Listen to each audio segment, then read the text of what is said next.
With the rapid growth of China's manufacturing and high-tech industries, more and more companies are turning to Chinese-made walk-in test chambers. But with so many brands to choose from, how can you make a smart decision? Choosing the right manufacturer comes down to 4 key factors. A strong manufacturer not only covers standard temperature and humidity ranges, but also has the expertise to handle non-standard, customized requirements. Check if the company is ISO certified and whether its core components come from internationally recognized brands. Walk-in chambers involve installation, commissioning, and long-term operation. A qualified supplier must provide comprehensive end-to-end service. Sectors like new energy, automotive, and electronics all have very different demands. Only manufacturers with proven project experience can truly address customers' pain points.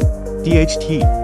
Among China's homegrown brands, DHT has emerged as a strong performer in recent years. Technology rooted in its European R&D center, blending German precision engineering with local cost efficiency, advanced hard-cold, dry-humid smart control technology, achieving temperature change rates up to 30 degrees centigrade per minute, and maintaining stability within plus or minus 0.5 degrees centigrade. Remote monitoring and data management features that generate test reports compliant with CNAS and ISO standards. Flexible customization options from non-standard sizes to special solutions such as liquid nitrogen deep freezing. Pricing that's only 60 to 70% of imported brands, while delivering performance and service that rivals them. Most importantly, DHT offers 24/7 technical support, expert training, and one-stop service. So you're not just buying equipment, but securing a long-term, reliable partner.